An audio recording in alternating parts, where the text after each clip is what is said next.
Pues en realidad, yo vengo más a escuchar y aprender, y tiene que ver mucho con la cultura blog o con la cultura digital en un sentido amplio. Y me ha indicado en el preámbulo, antes de entrar en el salón, un poco la dinámica, que podríamos hacer una breve introducción, en torno a media hora, 40 minutos, si les parece bien, y luego abrimos un turno de diálogo para plantear una discusión sobre los ejes que más interesan, ¿no? Y voy a introducir algunas cuestiones críticas, que más que hablar de cultura blog, me gustaría hablar de cultura digital en un sentido amplio y de la nueva cultura de la mediación, y algunos problemas que son, creo que sustantivos, relativos a mitos y a problemas, a contradicciones que tienen que ver con el nuevo escenario de la convergencia digital, ¿no? Insisto, visto desde España y visto desde el campo de debate que tenemos en el espacio iberoamericano, y luego todas las preguntas o comentarios que quieran hacer, encantado para que abramos un diálogo, ¿no? Pero yo empezaría por un primer mito que creo que es bastante cuestionable y que normalmente los usuarios en esta cultura digital no son conscientes, ¿no? Esta idea de Castell de que hemos pasado de los medios de masas a la masa de medios, ¿no? Bueno, es un cambio objetivo real en el que cada nodo, cada sujeto puede ser productor y creador, pero con ello se asocia un concepto que en realidad es falso, que es el concepto de desintermediación, ¿no? La idea de que los intermediarios clásicos, la industria periodística, la industria cultural, los periodistas, esa división del trabajo entre emisores y receptores, ha entrado en crisis con la era de la cultura digital, con la era de Internet, por la cual todos somos mediadores e intermediarios. Bien, a priori, en una lectura superficial, efectivamente hay una desintermediación. Cualquier consumidor, receptor, toda la idea de periodismo ciudadano, permite, en efecto, una coproducción y una participación activa en los contenidos.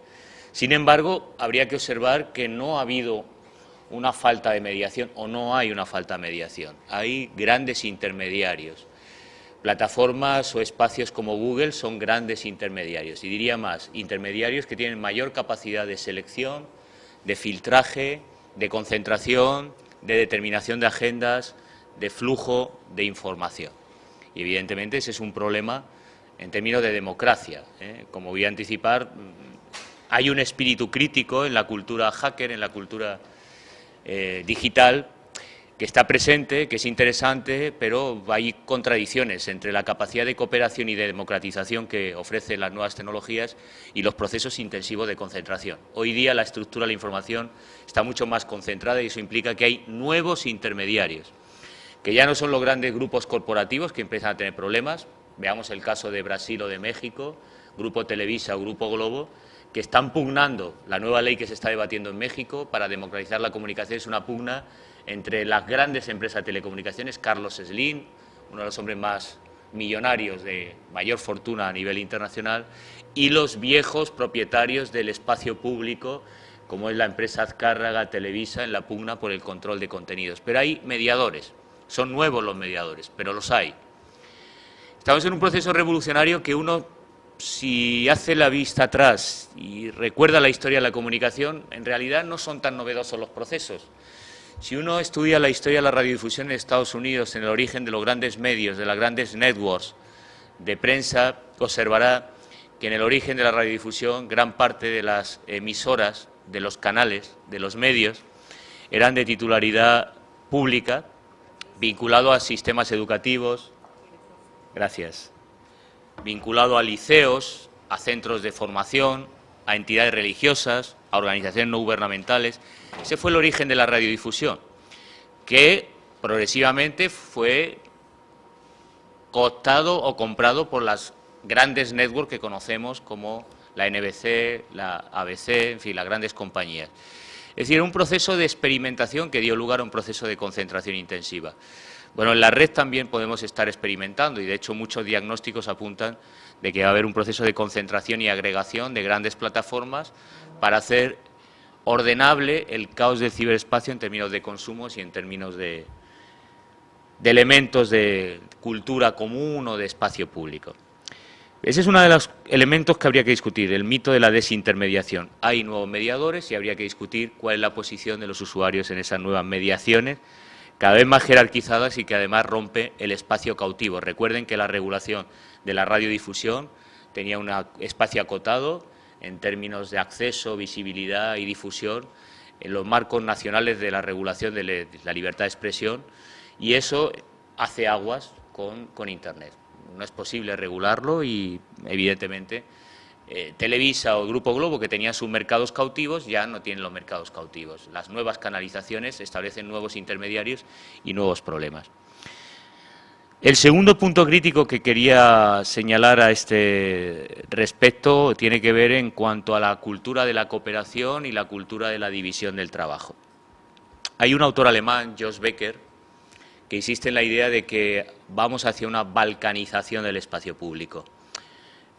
Tiene una novela, no sé si le gusta mucho Milan Kundera, pero hay una novela, La inmortalidad, que está muy pensado desde Europa, de la crisis del modelo civilizatorio europeo, pero que creo que es interesante, ¿no? La tesis fundamental de la novela de la inmortalidad de Kundera es que ya nadie escucha a nadie. Es decir, la proliferación de múltiples voces en la que el diálogo se rompe. Es una paradoja, porque hay una tensión dialéctica entre la capacidad de articulación, espacios como los foros y los blogs de dialogía, de diálogo, de encuentro, de cooperación entre autor-lector, que es una necesidad imperiosa y que es una determinación que se va a imponer como criterio, se está imponiendo, pero a la vez de cierta atomización. Si leen el último trabajo de Ignacio Ramonet sobre la crisis del periodismo, en realidad hay una crítica en la línea de la tesis de este alemán, Josh Becker, de balcanización del espacio público, ¿no?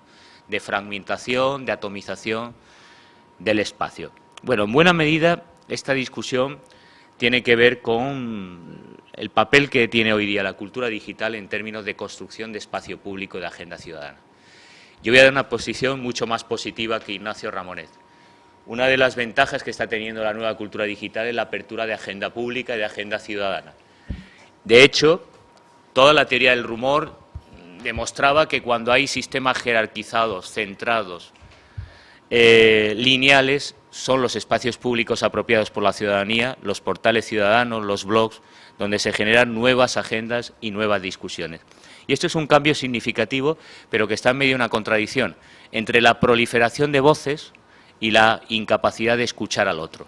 Este es un problema real que, aunque sea muy pesimista o apocalíptica la lectura que hace Ignacio Ramonet de la proliferación de micromedios y de espacios locales, lo cierto es que en términos de agenda pública sí plantea un problema. Por eso es necesario que haya políticas públicas y aquí en este sentido, lamentablemente la mayoría de los estados identifican la red digital como un espacio de consumo privado y de libertad.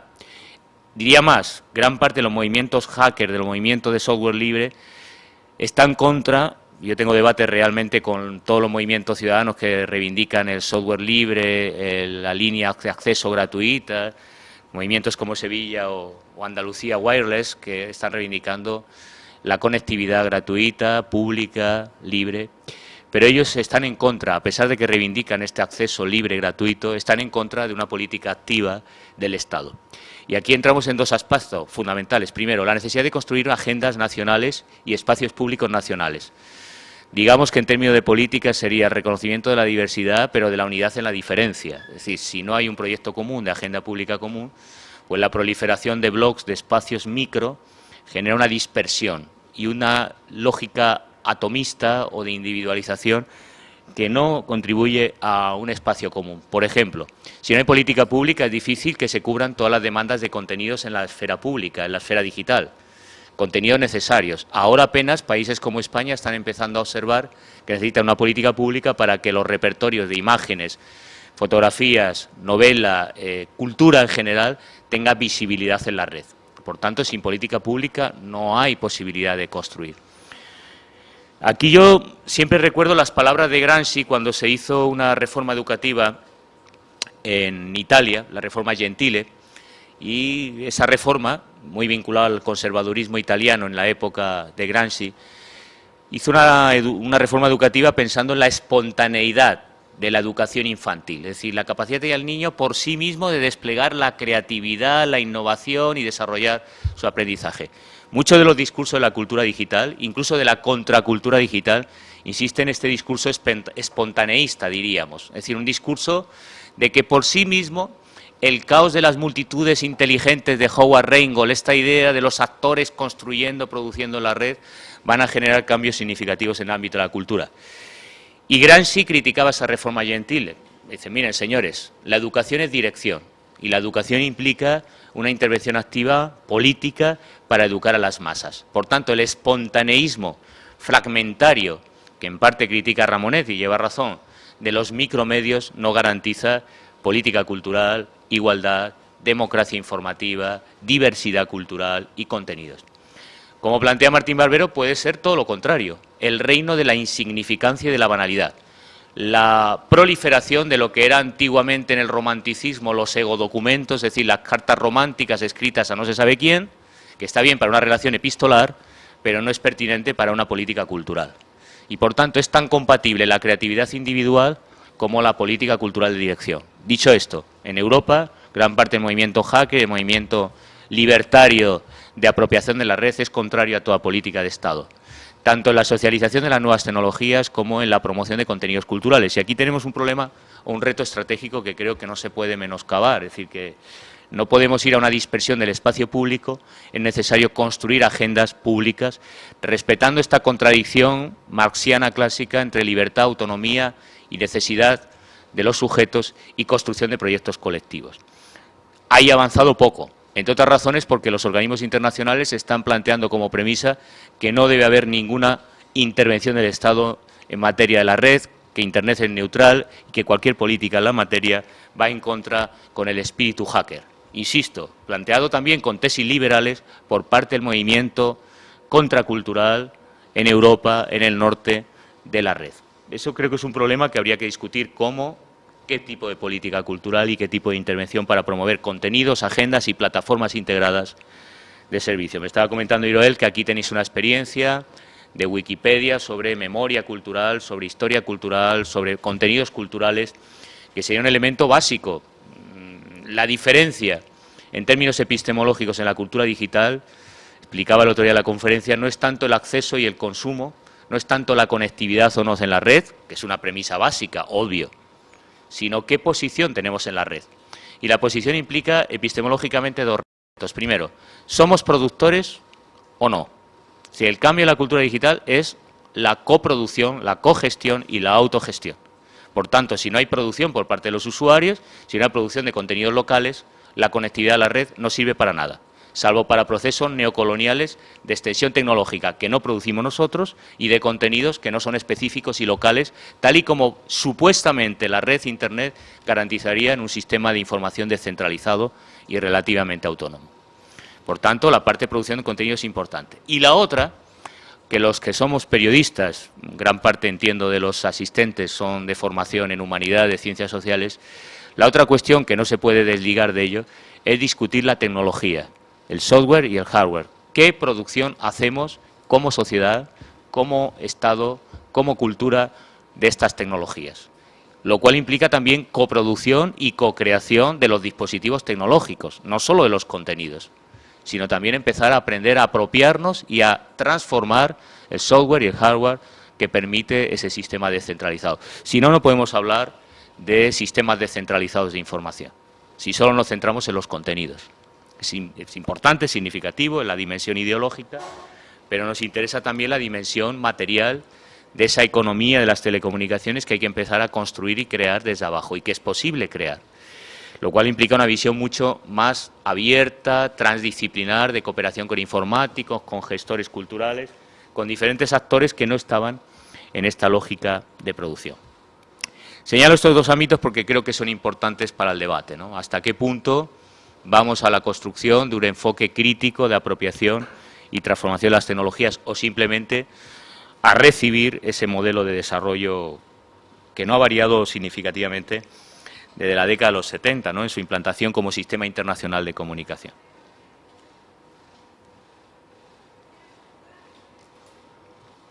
El tercer elemento que me parece interesante que habría que plantear es la figura autor. la figura creador, ¿no? Aquí se ha discutido mucho sobre las figuras a propósito del community manager o a figuras de gestores de comunicación, que yo siempre señalo que en América Latina se tiene mucho más experiencia que los países del norte, que son los expertos o gestores de comunicación participativa, de comunicación para el desarrollo. Gran parte de la nueva cultura digital está asociado a los modelos comunitaristas o de creación de formas cooperativas. Y esto implica cuestionar el modelo de autoría o de creación y desarrollar espacios de experimentación para crear esa cultura justamente mancomunada o socializada del derecho a crear, ¿no? Yo hablaba en la conferencia el otro día que una de las características de esta nueva cultura digital es el derecho a la copia. Entendía el derecho a la copia como una estrategia de palincesto, de reescritura, de borrado y escritura sobre los textos o sobre los contenidos que circulan en la red. Pero esa transformación es significativa en varios términos, ¿no? Porque habitualmente nuestra cultura logocéntrica, nuestra cultura basada en la modernidad, en una figura de autor y en la división social del trabajo, no está acostumbrada. Pongo el ejemplo del debate que hay con el periodismo ciudadano en Europa. Todos los periodistas, todos los profesionales del periodismo están en contra de estas formas de periodismo ciudadano. Consideran que es un desplazamiento y sustitución por parte de la ciudadanía de un conocimiento experto de la profesionalización de los profesionales del periodismo. Pero en realidad no es eso. En realidad es que hay un descentramiento del sujeto autor, de la figura del creador, que implica ir a un modelo más dialógico, más cooperativo y, por tanto, a un descentramiento de esa figura creativa. Tiene dos elementos positivos. De acuerdo al pensamiento complejo, está demostrado que mayor conectividad, mayor articulación, un sistema más tramado en el lenguaje de los vínculos, en las redes, entendiendo las redes sociales, no las redes como Facebook, sino la capacidad que tenemos de articular espacios de encuentro y de intercambio en la sociedad civil, mayor fortaleza del sistema cultural. La desconexión no es la vía, la desconexión plantea problemas significativos en esta materia. Pero la conectividad no puede ser entendida simplemente como un diálogo de sordos, es decir, cada uno dice su palabra y no hay una síntesis, una discusión conceptual, a propósito del tema que fuera, ¿no? Bueno, ese elemento importante de descentramiento de la figura autor implica desarrollar nuevas prácticas de creación cultural, nuevas formas de cooperación en la red, nuevas lógicas de coproducción, de experimentar cómo se está haciendo la literatura en red, del netactivismo, de las formas de cooperación y desarrollo, en las artes visuales también, es decir, nuevas formas de construcción de la representación, entendiendo que ya la representación no puede ser la del intermediario cultural en una posición privilegiada. Y muchas veces las lógicas de la cultura blog y de la, yo lo califico de la política de la eficacia o de la calidad total. A mayor seguidores en la red, mayor credibilidad, mayor confianza y diríamos, en términos culturales, mayor calidad cultural, pero justamente ese modelo no se diferencia sustantivamente, por no decir absolutamente nada, de lo que ha sido la cultura de masas. Es decir, del modelo de que las audiencias determinan el éxito. Y yo creo que si algo interesante tiene que ver justamente con la cultura digital es la impugnación, el cuestionamiento, el antagonismo entre la figura autor y la figura lector. Es decir, la capacidad, como dice David Casahuerta, de la obra colectiva y de la construcción, el derecho a la comunicación como un derecho social o socializado por todos los potenciales escritores. Insisto, diálogo en sentido de confrontación y de síntesis. No vale el aislar las lecturas como una cuestión ajena a lo que sea el intercambio en sí de la comunicación. Y por último, un punto que señalaría como eje para el debate es el de la estructura de la información y de la geopolítica de la comunicación. Bueno, ¿cuál es la posición desde América Latina, desde Cuba, desde el sur, que no producimos la tecnología que nos permite conectarnos, que somos productores subalternos de contenidos en la red, que tenemos históricamente una dependencia no solo, como digo, tecnológica, económica y cultural, ideológica, sino también una dependencia cognitiva? ¿A qué me refiero cognitiva? Tres ejes. Primero, necesitamos mudar los patrones o imaginarios de la modernidad al hablar de nuevas tecnologías. ¿Qué entendemos nosotros por desarrollarnos con las TIC? Insisto que esto no es una posición tecnofóbica o de rechazo a la tecnología, sino reflexionar en nuestra posición geopolítica qué hacemos con las tecnologías de la información. ¿Qué tipo de cultura blog, qué tipo de cultura digital, qué tipo de modelo de mediación desde nuestra posición geopolítica? No podemos hacer abstracción de esa posición geopolítica. Para superar lo que sería una desigualdad cognitiva en términos de subalternidad de conocimiento, segundo, habría que plantear nuestra teoría y nuestra praxis, nuestro modo de hacer y nuestro modo de pensar la tecnología, desde el sur y desde abajo. No podemos estar replicando las teorías de Howard Rheingold o las teorías de Castells o los modelos de que estamos en la sociedad red simplemente porque el Zara se comercializa en todos los grandes centros comerciales y capitales del mundo. Eso está muy bien. Pero la red, cualquiera que analice la teoría red, sabe que hay nodos y que las redes no son solo relaciones horizontales. Las redes también implican relaciones verticales y nodos de condensación de intercambios fuertes y nodos de condensación débil. Como ustedes saben, La Habana es un centro de condensación muy débil. Y por tanto, cuando conceptualizamos y teorizamos la tecnología, hay que hacer geopolítica justamente también en términos de conocimiento. ¿Qué episteme, qué pensamiento sobre las TIC, sobre el cambio tecnológico, sobre la innovación? Les recuerdo que a lo largo de la historia de la década de los 50 y 60, América Latina, los países del sur, han replicado y han marcado sus agendas de investigación de acuerdo a los intereses dominantes del centro del sistema. Sucedió con las telecomunicaciones, con la televisión por cable, con la televisión digital y está sucediendo también, lógicamente, con la galaxia Internet, con la cultura digital. En términos de Boaventura Sousa Santos, democracia cognitiva implica desarrollar nuestra propia visión, nuestra propia concepción en términos teóricos y en términos de praxis, en términos de hacer y de producir.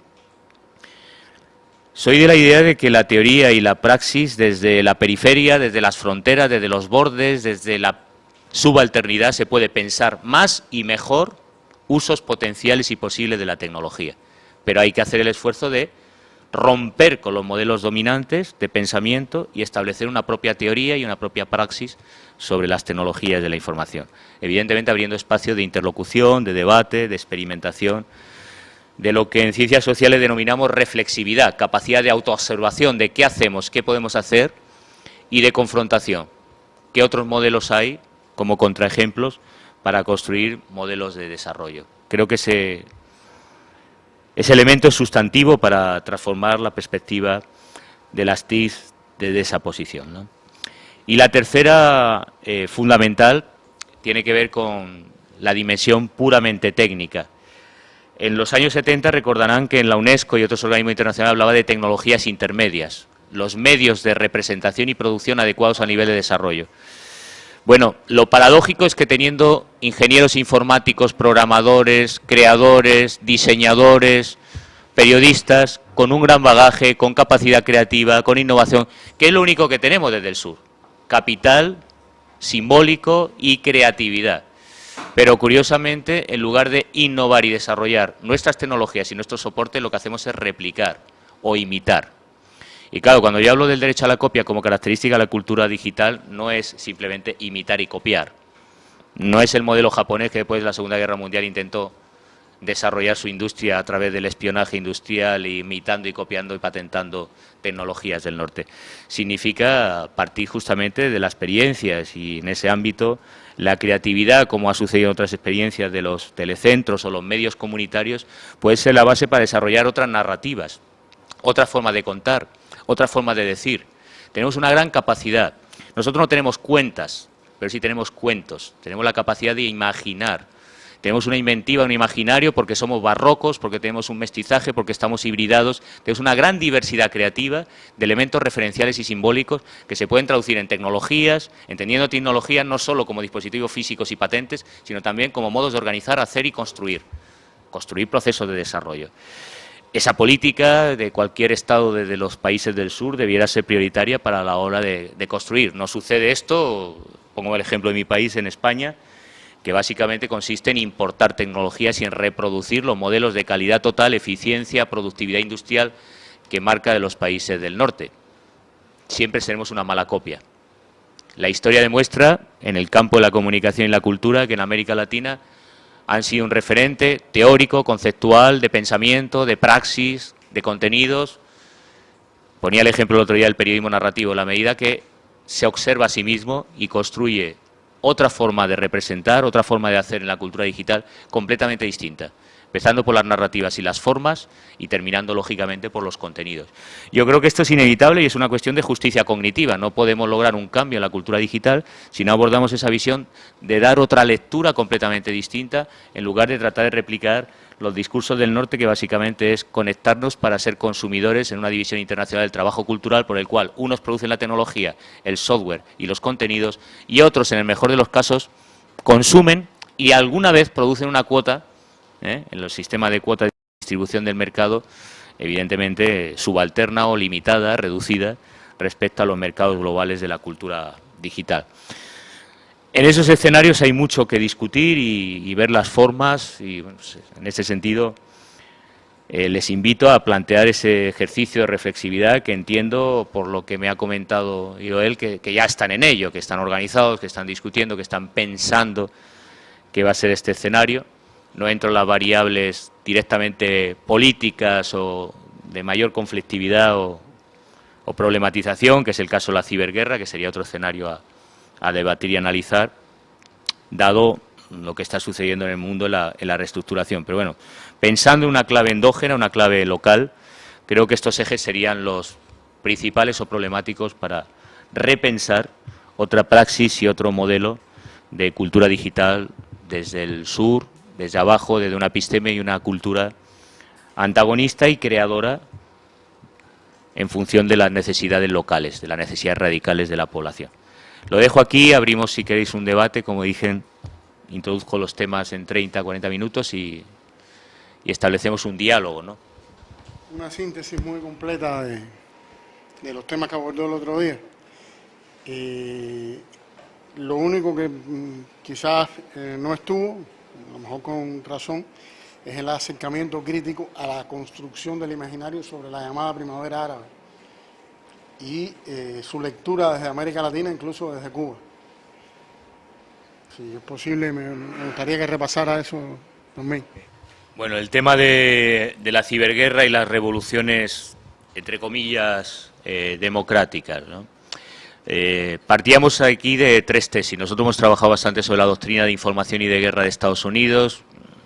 De los años después del atentado de las Torres Gemelas, publicamos un pequeño ensayo sobre este tema en la editorial Iru, en Guipúzcoa, Donostia, sobre la doctrina de lo que yo denominaba los estrategas o básicamente los llamados en su momento luchadores de la libertad y que hoy podríamos llamar los profesionales del silencio. ¿En qué sentido los profesionales del silencio? Bueno, hay varias etapas en la ciberguerra. La guerra de Kosovo fue estratégica en el corazón de Europa, por eso Europa apostó por un sistema, por Galileo y por una plataforma, entre comillas, autónoma del poder de telecomunicaciones de Estados Unidos, pero ustedes si saben un poco la historia de la comunicación internacional, saben que hay un control casi absoluto de Estados Unidos de la red de telecomunicaciones. Y que ese control absoluto se ha traducido que cuando vicepresidente Al Gore lanza la Agenda para la Acción en 1993, el Departamento de Comercio de Estados Unidos define como estrategia global de comunicación el crear un gran proyecto de red, entonces hablábamos de autopistas de la información, con la idea de los think tanks estadounidenses de que quien controlara la red, Internet, la red de telecomunicaciones, telemática, tendría el control económico de los flujos comerciales, fundamentalmente por la dependencia del capital financiero internacional de esas redes, el control político y cultural, ideológico, y lógicamente el control militar. Pero hasta no suceder el atentado a las Torres Gemelas no se impulsa un debate fuerte, insisto, la Agenda para la Acción de Al Gore es del 93, se impulsa una agenda de ciberguerra muy activa. ¿En qué sentido? El establecer estrategias de impulso de la democracia, entre comillas de la democracia, y de netactivismo a través de las redes sociales. Antes de Internet, ustedes no sé si conocen el caso de Haití en detalle, imagino que sí por cercanía, ¿no? En la Escuela de las Américas, ahora Instituto del Hemisferio Occidental de Estados Unidos, el modelo que estudian los militares en materia de guerra psicológica, de guerra a baja intensidad en Estados Unidos es justamente el caso de Haití. El caso de Haití fue presentado a la opinión pública mundial como una intervención de Estados Unidos de mediación entre Raúl Cedrás, el ejército, y entre la propuesta, por primera vez en la historia de Haití, democrática, del padre Aristide y de los movimientos populares que alzaron la primera alternativa democrática en el país. Digo que es un modelo canónico porque ante la opinión pública mundial Estados Unidos hizo una intermediación y garantizó la paz, cuando justamente el proceso fue todo lo contrario. Sin embargo, y aquí va la clave de las redes sociales, en esta operación, como en otras que lideró sobre todo Bill Clinton, que es el más agresivo en la historia de Estados Unidos, ni siquiera George Bush, en términos de número de operaciones de paz, impulsó numerosas iniciativas con el liderazgo de las ONGs, de las redes sociales. Así sucedió en Kosovo. En Kosovo las ONGs de todo el mundo, de Europa empezando por ello, iniciaron campañas de movilización para defender y parar el genocidio. Luego, posteriormente, se descubrió que eso de genocidio era relativo, pero se logró una movilización intensiva de la sociedad civil organizada, es decir, de desarrollar la lucha ideológica y la movilización a través del tercer sector, de las ONG, de la cooperación al desarrollo. En realidad, desde ese movimiento a la traslación a las redes sociales y a la cibercultura hay un paso muy sencillo, que es la movilización a través de las redes para justificar una intervención. Evidentemente, de la guerra de Vietnam, ustedes saben que hay un aprendizaje en Estados Unidos de lo que llaman la inobjetable postura moral para lograr legitimidad internacional, con tres premisas que saca la lección de Vietnam Nixon, ¿no? Ocultar a la opinión pública nacional para que no haya divisiones, por tanto, control en segundo lugar de los medios de comunicación para dar una versión distinta de lo que eran los motivos de la guerra. El tercer motivo fundamental está directamente relacionado con el papel del Congreso, ocultación a los representantes de la soberanía popular de todas las guerras, como sucedió con Reagan, con la guerra sucia en Nicaragua. Señalo todos estos antecedentes porque el paso a la ciberguerra en Kosovo y a las experiencias de la primavera árabe son un proceso natural de impulso, de proceso de democratización, con un discurso de apoyo contra las autarquías o dictaduras o regímenes autoritarios, que en realidad lo que hace es trasladar a la red lo que ya se anticipó con los movimientos sociales y con las organizaciones no gubernamentales en Kosovo, en casos como Haití, en modelos emblemáticos que se ha estudiado en términos de ciberguerra. Claro, cuando uno hace un análisis en términos de geopolítica, ¿qué acceso tienen estos países a las nuevas tecnologías? ¿Cuáles son las estrategias que se han ido desarrollando? ¿Cuáles son los elementos, fuerzas o matrices que están detrás de toda esta estrategia? Hablar de primavera árabe es una fantasía que, sin embargo, los académicos occidentales, estoy hablando de académicos supuestamente críticos y de izquierda, saludan como un proceso de liberación. Habría que analizar después de esos procesos en qué estado están los países, en qué condiciones y qué grado de democratización se ha alcanzado en Egipto y en otros países similares como Túnez, evidentemente. Pero aquí lo que hay sí es una estrategia que describo la doctrina militar del Pentágono y del complejo industrial militar de Estados Unidos en torno al papel de las nuevas tecnologías de la información. Y aquí se cruzan dos elementos que estaban un poco en lo que yo señalaba antes. Esa visión libertaria y autónoma de que todos somos libres e iguales y que el derecho a la palabra hay que plantearlo, pero evidentemente ese derecho a la palabra no tiene la misma densidad si hablamos de Estados Unidos que si hablamos de Egipto, pero es un discurso que forma parte de una estrategia y doctrina bélica de establecer los movimientos de protesta, o en otros términos, de utilizar las técnicas de la izquierda. Ustedes saben que en el Instituto de las Américas se estudió al Che Guevara, se estudió a Mao, se estudió la guerra de guerrillas y la doctrina del foquismo y de la insurgencia para elaborar la doctrina de contrainsurgencia y de guerra de baja intensidad. Pues esa misma lógica del activismo, de los movimientos sociales en la red, de la oposición y antagonismo, de las multitudes inteligentes de las que habla Negri, se ha utilizado como doctrina en la última década y media, desde 1993, de la Agenda para la Acción en Estados Unidos para articular la ciberguerra. Y se ha ido experimentando para ver cómo orientar. Y aquí hay varios enfoques o teorías que se pueden relanzar. Se habla mucho de la red, pero en realidad quien determina el éxito de estas estrategias de propaganda y de control de la población no es tanto las redes. La primera fase es de activismo en las redes, es decir, de movilización a través de telefonía móvil, de blogs, de correos, de redes sociales. Pero la que marca el éxito de una estrategia de propaganda y de control sigue siendo, en estos países de la llamada primavera árabe, la televisión. Y evidentemente la televisión se puede ver también por Internet, pero el ancho de banda en estos países no da para un consumo de la televisión. Pero sí que marca la legitimidad, que es lo importante para esta doctrina militar, de los países occidentales para legitimar la intervención y los cambios geopolíticos en estos países. Y es la agenda temática, el priming, lo que sería la agenda setting en los países del sur, que aparece en los medios internacionales, lo que marca la agenda en esta materia, ¿no? Y de manera poderosísima. Nadie, si hiciéramos una encuesta a 300 intelectuales sobre lo que ocurrió en Haití, 299 dirían que en Haití hubo una intervención y gracias a Estados Unidos se restableció la paz y la democracia. Bueno, lo que ocurrió es exactamente lo contrario, pero evidentemente en la historia, lo que sabemos en la historia de las mentalidades y de los efectos de los medios de comunicación, el recuerdo que queda es el de los marcos cognitivos que se establecen a través de los medios de comunicación masivo y que se repite como la versión dominante inicial. Por tanto, la ciberguerra no es la que marca todo el proceso de revuelta, marca el inicio de estallido inicial y de movilización. La segunda fase está mediatizada por los medios masivos, prensa, televisión fundamentalmente, que establecen lo que se llama el framing o los marcos conceptuales, los modelos de interpretación de qué está sucediendo en esos enfoques. Y evidentemente orientado no a los países de la población, que suelen tener televisiones bajo control gubernamental, pero sí a la opinión pública para legitimar esos procesos, que tienen también vías y redes de acceso a esa información para establecerlo. Lo interesante de estos procesos, y es lo que está sucediendo ahora en Turquía y en algunos otros países, es que cuando tú abres espacios de agitación o de interacción, de diálogo, no son controlables, absolutamente. Pongo el caso del 15M en España. La fase inicial fue una concentración de jóvenes. Hubo 5 intentos previos, que no convocó a nadie. Una vez inicia el proceso, no sabemos dónde puede terminar ese proceso. Puede acabar en un estallido, una guerra, un enfrentamiento con violencia, o puede acabar en una revolución. En estos países, la mayoría de los procesos están programados de acuerdo a una estrategia de ofensiva centrado en esas etapas.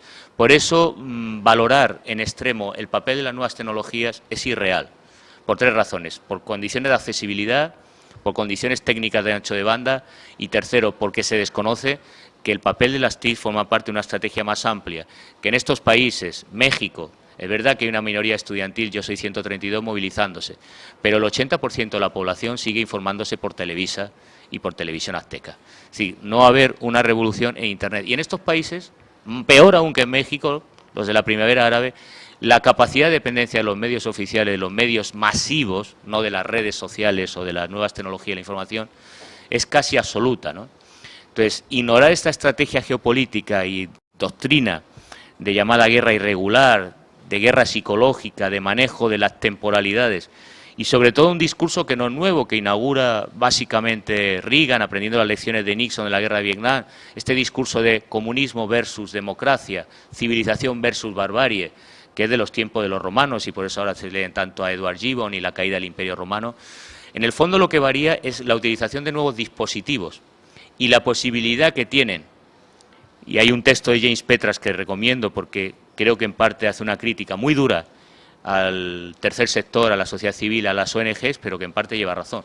Cómo las ONGs en la época de Clinton se convierten en artífices, arietes, adalides, con la excusa de defender la democracia de las estrategias geopolíticas de dominio y control de la población. Entonces, en ese escenario habría justamente que recordar en el texto de James Petras sobre el nuevo imperialismo en el siglo XXI, el papel que han tenido en estas guerras por la democracia o en estas llamadas operaciones de paz durante la administración Clinton, justamente la guerra psicológica y la doctrina heredada de las lecciones de Vietnam del presidente Reagan, esta antinomia de libertad, censura, ¿no? Claro, esto es difícilmente discutible. Explicar a la gente el uso de la palabra, la libertad de acceso a la red, la democratización de Internet, es discutible, es cuestionable.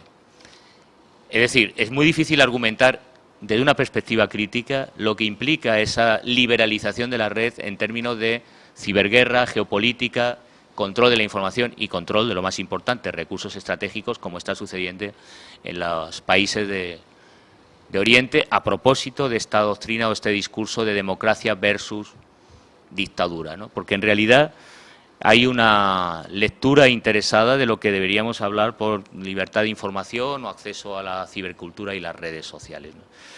Bueno, en ese ámbito el trabajo de James Petras creo que es muy interesante sobre el nuevo pluralismo del siglo XXI, que lo tienen publicado en Ediciones Era.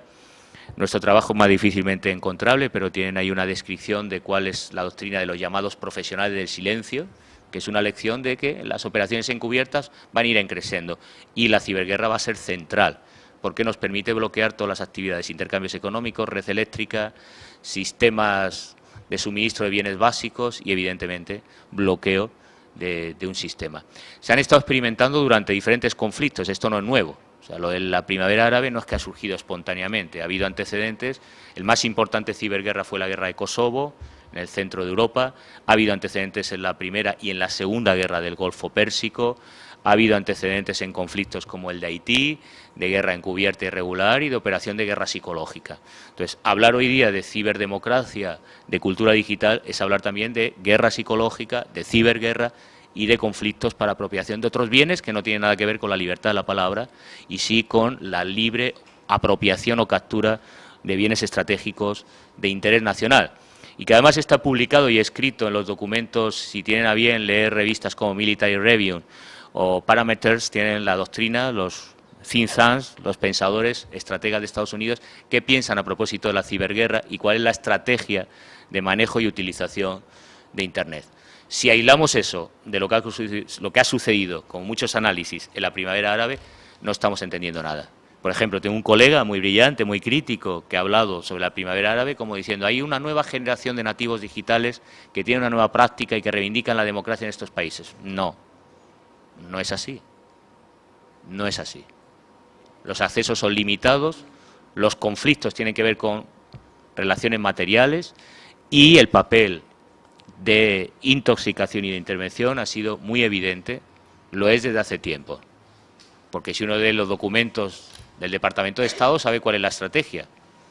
Y existe efecto dominó no solo en los países del sur, cuando en el bloque del este temían en la Casa Blanca que hubiera un avance del comunismo hasta México, ¿no? El efecto dominó también se produce en la estrategia del Departamento de Estado. De hecho, hay una estrategia de efecto dominó. A veces incontrolable, que es lo que va a suceder ahora en Turquía, a ver qué sucede.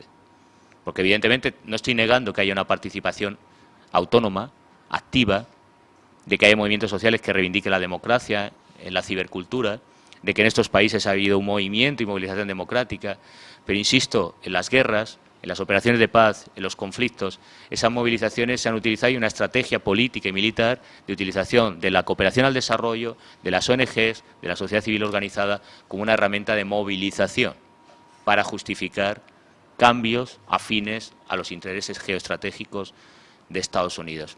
Quien quiera ignorar esto está fuera de la realidad desde el punto de vista político, teórico y de análisis de los procesos que están teniendo lugar en estos países. Lo siento por mi colega que hizo un diagnóstico muy optimista sobre la nueva generación, como que aquello de repente, de la nada, surge una nueva cultura democrática en el país que reivindica la democracia sin experiencia previa, es decir, sin proceso de movilización previo. Claro, la realidad, no digo desafortunadamente, pero la realidad no es así, ¿no? Implica procesos más complejos. Para no apartarnos de la línea esa de pensamiento y de discurso, es decir, ¿qué sabes del caso chino? ¿Cómo los chinos se han enfrentado a este tipo de escenarios? Porque si sabemos hace quizás un año o dos, Hu Jintao se refirió en el informe del partido al tema de la cultura y la importancia de enfrentarse desde China y desde su cultura, incluso defendiendo la cultura china, a este tipo de escenarios con estrategias occidentales y proimperiales que hay trazados sobre ellos. Y lo segundo, que ya sí es sobre su primera intervención, es cuáles son las potencialidades, según su diagnóstico, desde el punto de vista político en América Latina, geopolítico en América Latina, de considerar construir estas nuevas epístemes y que esto se lleve a proyectos reales de construcción mediática y simbólica. Sabiendo que hay, para mí, dos principales problemas. Uno, que es el paradigma desarrollista, que todavía incluso conservan muchas oligarquías de América Latina, incluso desde la izquierda. Tenemos otro problema, que es el conflicto generacional y de competencias intelectuales y profesionales,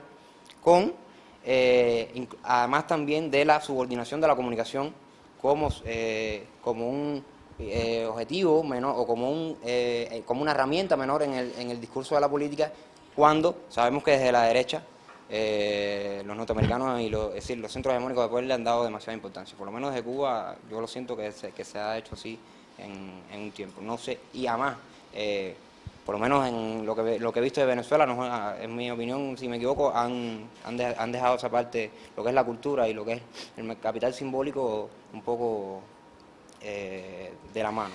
Bueno, del caso chino no conozco lo suficiente para poder opinar, ¿no? Pero sí creo que todos los procesos que están viviendo en algunos países emergentes, con independencia de valorar el tipo de política que desarrolla China, en materia económica y relaciones internacionales, que me parece bastante pobre en términos políticos, es decir, pobre en cuanto a visión, en cuanto a conceptualización. Lo que sí es... sí, es una importante... Estuvo en Televisa, recibió un homenaje en Televisa porque le gustan mucho las telenovelas mexicanas. Sí. Bueno, y era una importante cantante, ¿no? Casi una estrella mediática en el país. Bueno, lo que sí es evidente es que los países emergentes, China, en términos de mercado, de población, de producción, va a ser un referente. Y creo que en términos de política cultural, sí estaría de acuerdo en que se da una visión periférica, secundaria, y algunos que defendemos la tesis de capitalismo cognitivo entendemos que el capital simbólico en la era del trabajo inmaterial, en la era de la economía, la comunicación y la cultura, en la era de Internet, en esta galaxia, no es una cuestión secundaria, es sustantiva de producción de riqueza, de contenidos. Y en ese sentido, dejarlo en un segundo plano, con una visión marxista tradicional, creo que es un error y es una visión no adecuada al papel que adquiere la comunicación y la cultura en los procesos de desarrollo y, por tanto, los procesos de enriquecimiento material. Porque, efectivamente, con independencia de la valoración del modelo estadounidense o del Silicon Valley y toda la producción de tecnologías y contenidos en la red, es muy evidente que en ese ámbito se generan amplísimas plusvalías. Diría más, las economías que están invirtiendo más en comunicación y cultura, desde esa perspectiva, están logrando impactos y desarrollos significativos. Y creo que algo en Cuba habéis tenido experiencias sobre invertir en ciencia, tecnología, educación y los réditos que ha generado para el desarrollo nacional. Entonces creo que es un error. En China es verdad que tiene una visión muy instrumental, muy tradicional, pero por el propio volumen de mercado y por la propia potencialidad que va a registrar, es decir, el desplazamiento del eje atlántico al eje pacífico, eso va a situar la cultura china y la producción cultural en un papel importante. Otra cosa será valorar con qué visión y para qué, en términos de desarrollo del propio país hacia adentro, con las prácticas y culturas de consumo que tiene. Yo estoy recibiendo hace 5 o 6 años alumnos chinos a nuestra maestría y realmente en términos de político-cultural yo podría hablar de un fracaso del modelo chino, en términos de política cultural. No me refiero a estándares de conocimiento, sino de visión socialista o de visión solidaria o de cultura cívica, ¿no?, de esos sujetos. Pues están en una lógica completamente capitalistas, absolutamente, y también en los valores culturales, entiendo yo. Sí. Sí, por ejemplo, de acumulación de títulos o de acumulación de méritos, pero sin calidad, o en términos de ausencia de un cuestionamiento crítico de los procesos de información y de conocimiento. En el caso de América Latina hay situaciones, lamentablemente, estaría de acuerdo, en las que domina ese modelo desarrollista. El ejemplo que yo pongo siempre es Colombia, ¿no? Colombia fue de los países con Chile, ejemplos de paradigma del neoliberalismo, que se adaptaron antes a las nuevas tecnologías. El gobierno en línea, yo lo he vivido en persona, no estoy hablando de teoría, lo he analizado en documentos, pero lo he vivido en persona. A mí me robaron en Colombia, perdí, fui a hacer una denuncia, pero la denuncia había que hacerlo en línea. Pero es que la línea no funcionaba, se caía, porque es como que intentaba hacer un gobierno en línea, pero la línea no comunicaba, no estaba. O sea, no se podía hacer ni físicamente ni en línea, o sea, no se podía hacer una denuncia policial, porque no funcionaba. Pero lo que es peor es que el software, el hardware, incluso los asesores y expertos son de fuera. Entonces, ¿qué gobierno en línea? ¿Qué agenda digital? Chile es otro ejemplo similar. Entonces, ¿qué potencialidades hay en América Latina? Creo que varias. Una inicial es que, como sucede en China, o como sucede en otros países emergentes como la India, Estamos hablando de un espacio regional que en términos de lengua hay una posibilidad de construir espacios de contenidos, de sistemas, de redes, compartiendo una misma matriz lingüística que es capital simbólico, que es capital cultural, que es posibilidad de desarrollo importante. Hablo tanto de la lusofonía, por el caso de Brasil, como la posibilidad de Brasil y Portugal, como el caso del universo hispánico, el universo castellano hablante. Entonces, la lengua sería una condición. La segunda importante, la que yo resaltaba antes, tenemos una gran riqueza. La biodiversidad cultural que tiene América Latina es muy superior, muy superior. Cuando digo esto no estoy hablando de todos los países, la variedad así, que no somos comunidad imaginaria, no.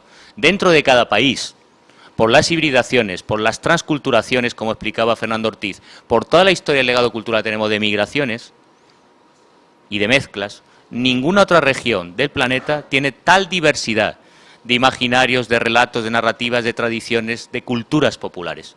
Esa riqueza y diversidad es la base en el capitalismo inmaterial.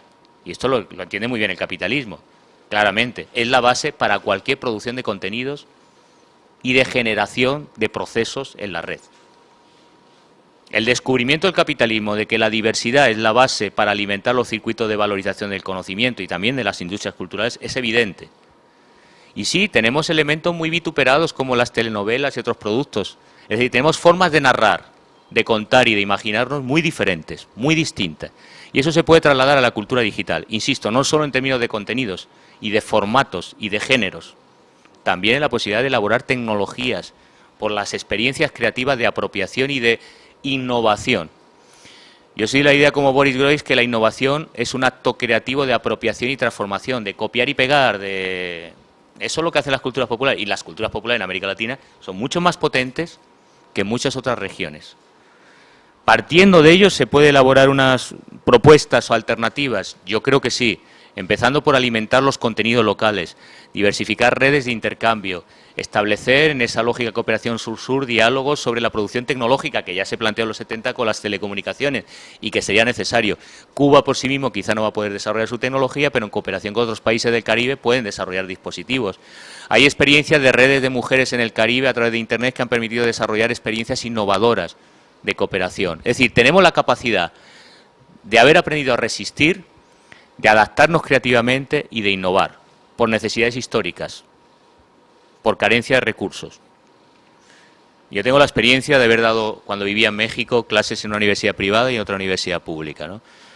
Los alumnos de la universidad pública eran los que antes se adaptaban a las nuevas tecnologías. ¿Por qué? Porque nunca tenían acceso a las nuevas tecnologías, paradójicamente. Pero tenían capacidad reflexiva en términos de reflexividad, de epistemología, de cuando se incorporaban al mercado laboral, inmediatamente se adaptaban al uso de las TICs. Y lo hacían de manera creativa, tenían mayor capacidad de adaptación al cambio que los que estaban en privada, que tenían las tecnologías de última generación. Pero cuando uno tiene las tecnologías de última generación, no se para a distanciar y pensar qué podemos hacer con esto que está aquí. Es una diferencia sustancial. Creo que las culturas populares y en nuestra región tenemos una tradición de ser dependientes tecnológicamente, pero insisto, esta idea Foucaultiana de que de los márgenes, desde la periferia, se puede pensar mejor, es que la historia demuestra, en la historia de los movimientos populares, de las clases populares, en la historia del carnaval, en la historia de los rituales de las culturas populares, que los códigos dominantes se pueden revertir, transformar y apropiar y generar nuevos procesos y nuevas culturas. Cuando hablo de tecnología puede ser en las formas de alimentarnos, en la forma de representarnos, en las formas de ritualizar los procesos sociales. Y esa es una base, pero faltaría tres condiciones. Mayor cooperación, que es muy débil, muy baja, y hoy día no hay excusa. Y la cooperación, cuando hablo de cooperación no hablo solo de Estado, gobierno a gobierno, también de cooperación, de blogueros, de activistas, de grupos, de colectivos, mayor. La cultura red, si algo permite, es aprender el lenguaje de los vínculos y, de algún modo, conectarnos más y mejor en los intercambios. Esta primera condición. Segunda, evidentemente, reivindicar una política pública nacional y una política pública subregional, por ejemplo, Caribe, o de todo el campo regional iberoamericano. Sería necesario. Hoy día la Secretaría General Iberoamericana no tiene política sobre TICs. y no tienen su agenda preferente las TICs. Y los gobiernos que las tienen, como he señalado, la mayoría de países latinoamericanos, como es el caso de Colombia o Chile, mejor que no la tuviera, porque es importación de tecnologías y no aportan nada significativo. Sobre ello hemos trabajado bastante. Yo dirigí una tesis sobre el caso Agenda Digital Chile, que fue de las pioneras en América Latina, y es más de lo mismo. Eso sí, como en el caso de Estados Unidos con la Primavera Árabe, con el discurso de la participación, la democracia, la libertad, pues un modelo dirigista, absolutamente jerarquizado y autoritario, nada que ver con el e-gobierno distribuido, dialógico, participativo, en foros de consulta popular, nada que ver. Por tanto, política pública, que es deficitaria por esa idea de que esto de las TICs es una cuestión de consumo, es una cuestión privada y por tanto no tiene que formar parte de la agenda de política pública. Es más, cuando se habla de política cultural, esta política cultural, desconozco el caso de Cuba, pero se sitúa en las bellas artes y la política cultural relativa a las TICs como que esto es una cuestión de consumo privado y que cada uno busque lo que quiera y descargue lo que quiera. En la mayoría de países europeos y en la mayoría de países latinoamericanos no hay política cultural de educación a la ciudadanía en consumo de la cultura digital, de formación de contenidos, de articulación de políticas de intervención y visibilidad en la red. No la hay. No la hay como política integrada y sistemática. Por tanto, es el consumo o los propios agentes culturales los que están haciendo esa política en la mayoría de países latinoamericanos. Y en algunos casos de forma interesante. Quizá la única excepción que conozco es la de Chile y la de Brasil. La de Chile en un sentido negativo, es una política conservadora, privatizadora, que con el discurso de la autonomía de la sociedad civil lo que hace es dejar en manos del mercado las posibilidades de toda producción cultural en la red y en los contenidos digitales. Sería el caso negativo, de contraejemplo de lo que no habría que seguir. ¿Y esto en qué se ha traducido? Que la participación del Estado en política cultural en Chile es menor y la mercantilización mayor. Y el contraejemplo de Brasil, que a pesar de ser una visión muy funcionalista, en la política que está impulsando, está generando puntos de cultura, está promoviendo el software libre en los centros culturales para desde abajo intentar crear procesos creativos de experimentación con las TICs y de generación y educación para el desarrollo con una visión más abierta y más democrática, dentro de los límites de la política que sigue siendo clásica en algunos puntos, ¿no? Convencional. Pero por lo menos se ha abordado. El resto de países no hay política. Nosotros discutíamos el caso de Ecuador, que es un avance, el proceso de regulación de medios, pero que deja fuera, como si fuese de otro universo, el tema de las TICs. No, eso es de ciencia, tecnología, industria, economía. Oiga, que es que ahí hay cultura. Claro, yo creo que tenemos tres déficits. Los intelectuales o los académicos seguimos teniendo una visión muy clásica de cultura asociada a las bellas artes. Entonces, todo lo que se hace en la red es lo mismo que decía en los 70 respecto a la televisión. Y al final, eso es cultura de masas, eso es baja cultura. Pues lo que no ven es que los modelos y patrones, los códigos culturales se están construyendo cada vez más en el entorno de la cibercultura, de manera decisiva. Entonces, ese es un problema de concepción.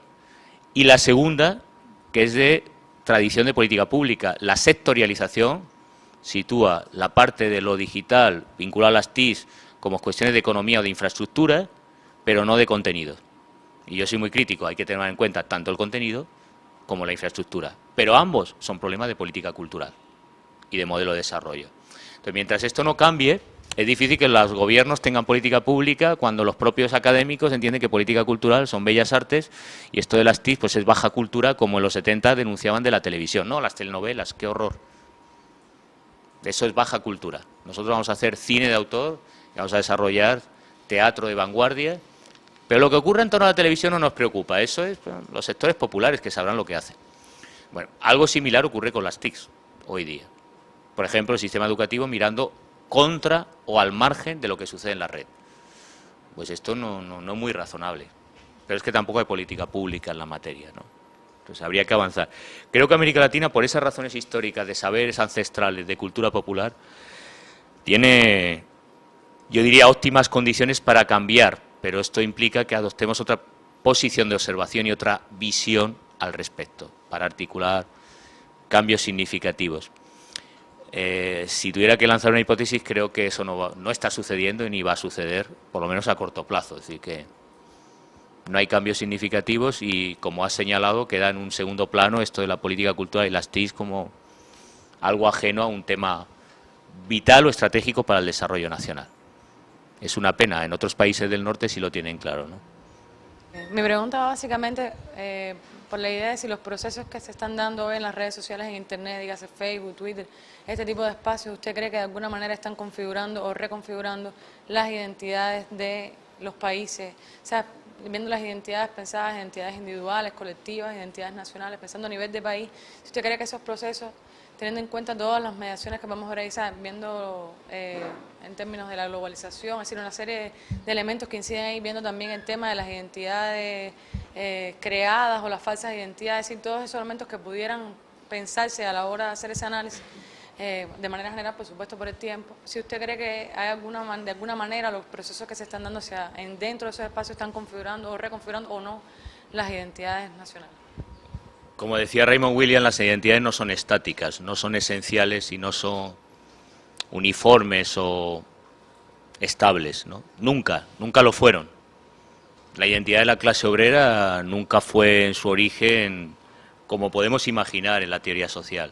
Siempre han sido procesos en transición, es decir, las identidades, como digo yo, son working papers en construcción, en algo abierto, ¿no? Entonces, si piensan en Cuba, ¿no?, y en el Caribe, los procesos de construcción identitaria han sido resultado de flujos, intercambios, de luchas, de guerras, de pugnas entre las grandes potencias imperiales o coloniales.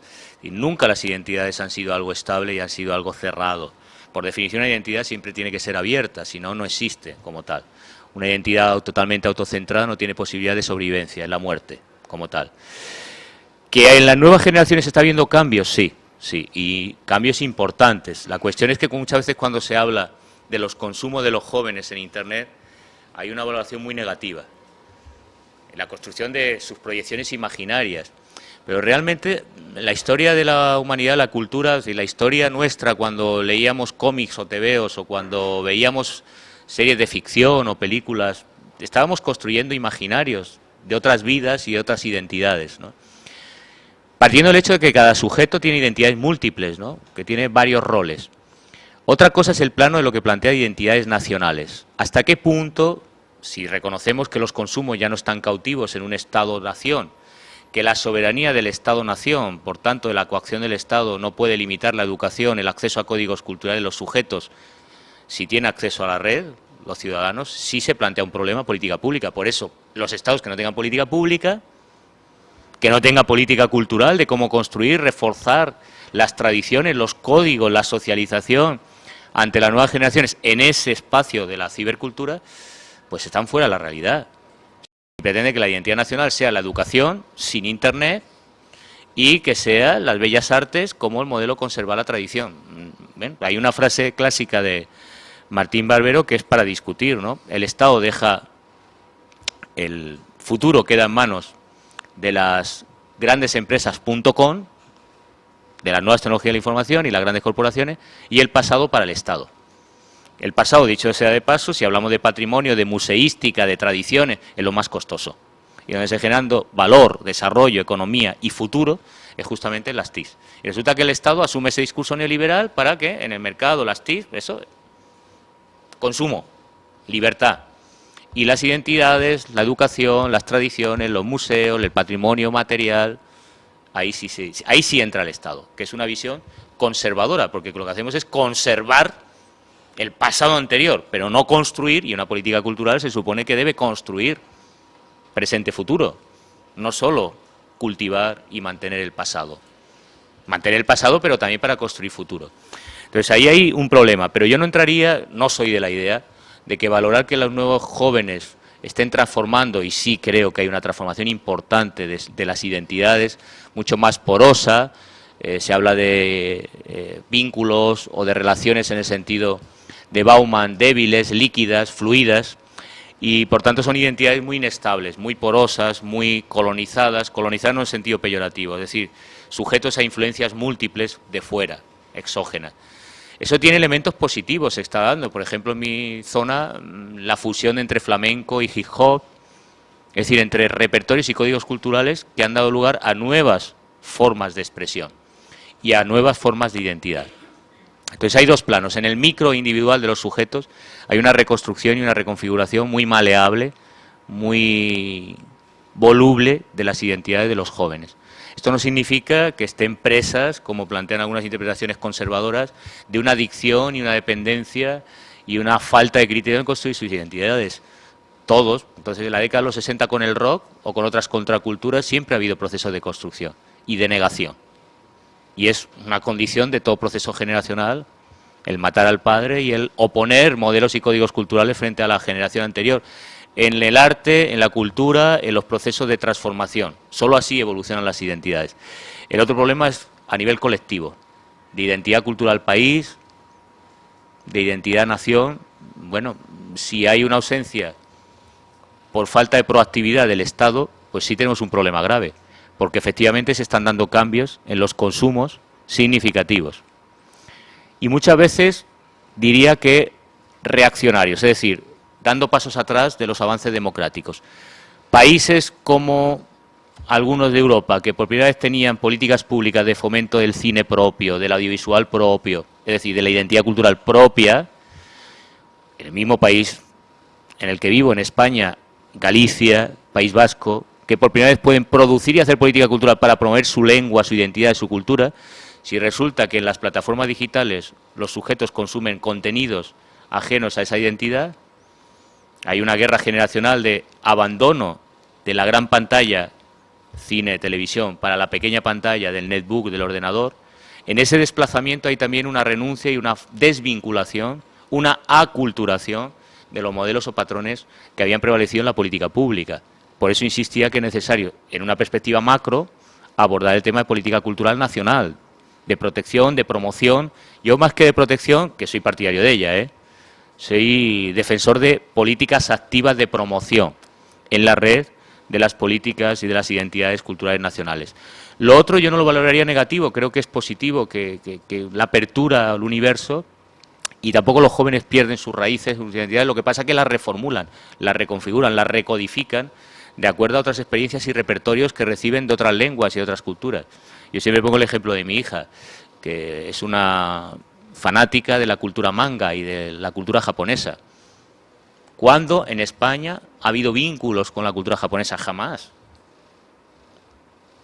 Pero el consumo de manga y de la red ha permitido que mi hija en este momento, sin estudiar ni un solo curso de japonés, ya sepa mantener una conversación elemental de manera autodidacta de japonés. Y es otro universo.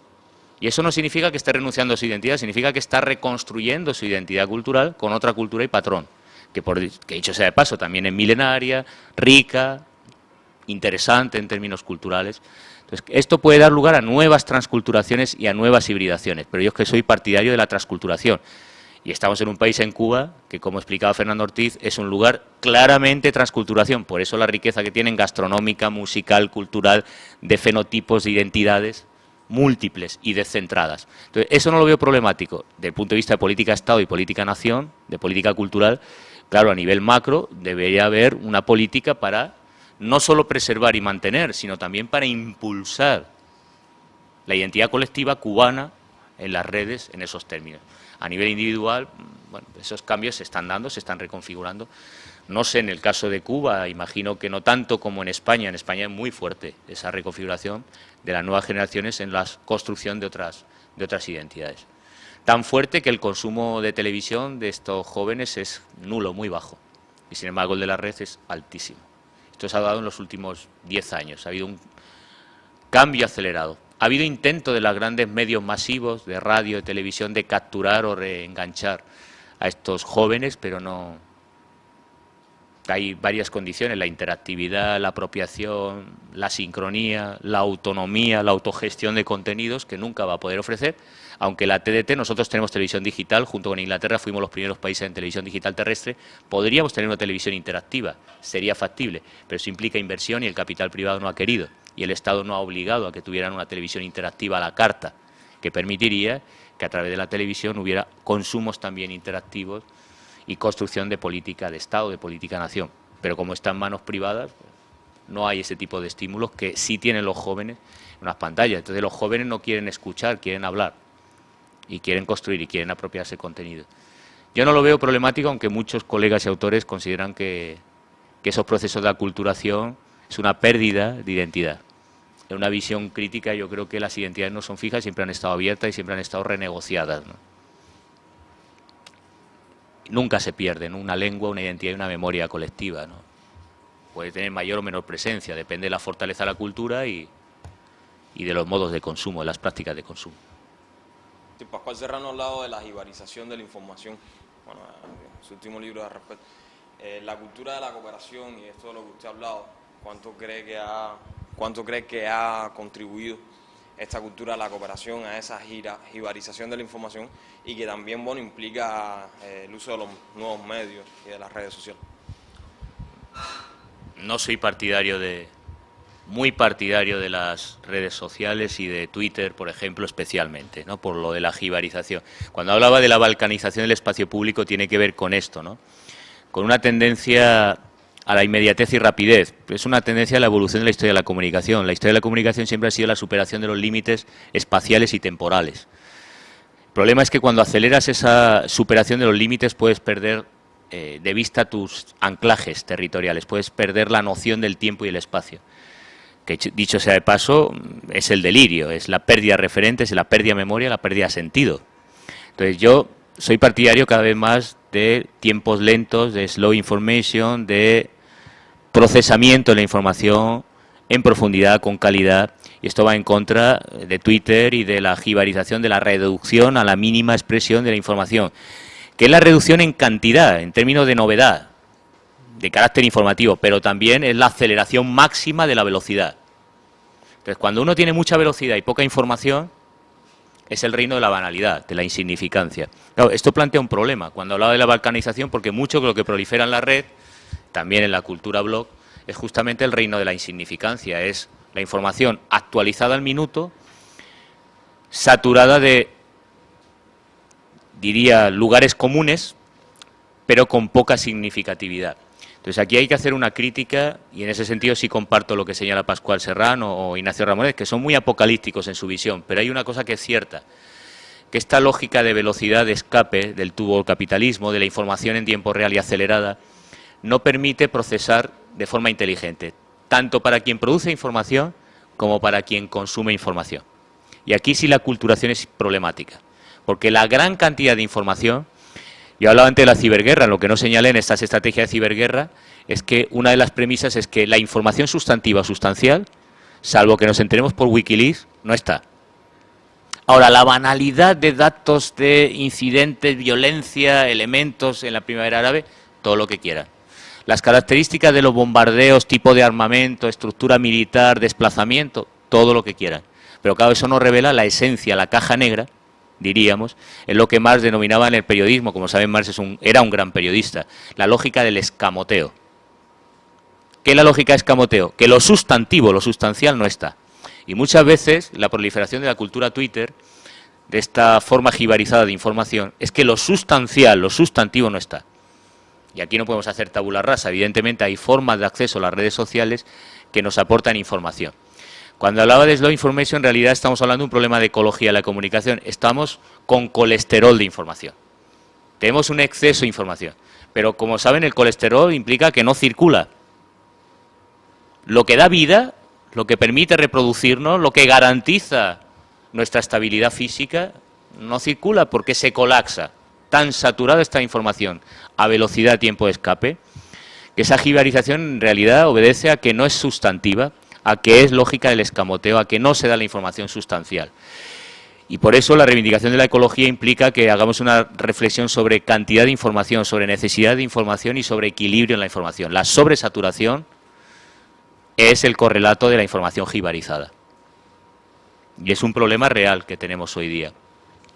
Los estudios que ha hecho el Tecnológico Massachusetts demuestran que los nuevos jóvenes, las nuevas generaciones, tienen una mayor capacidad de procesamiento de información, de más cantidad de información, pero con menor profundidad. Tienen menos capacidad de relación, de pensamiento crítico y de establecimiento de hipótesis. Claro, este es un problema. Yo creo que en buena medida esta proliferación y defensa de la información en las redes sociales tiene ese problema que deberíamos replantear, en términos de equilibrios, ¿no? No tanto de que todos puedan hablar, sino aprender a decir. a decir bien, ¿no? Al buen decir, igual que hay una política del buen vivir, al buen decir o al buen hablar. No todo vale en la red y no todo es necesario en la red. Y esto está llevando a una pérdida de sentido claro, en el periodismo, ¿no?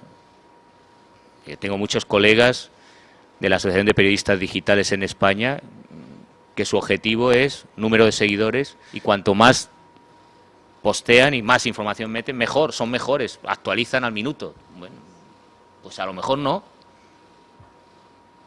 sea, actualizar al minuto, ¿qué? ¿Para qué? Esto es que volver a las preguntas fundamentales. ¿Comunicar qué? ¿Para quién? ¿Cómo? ¿Con quién?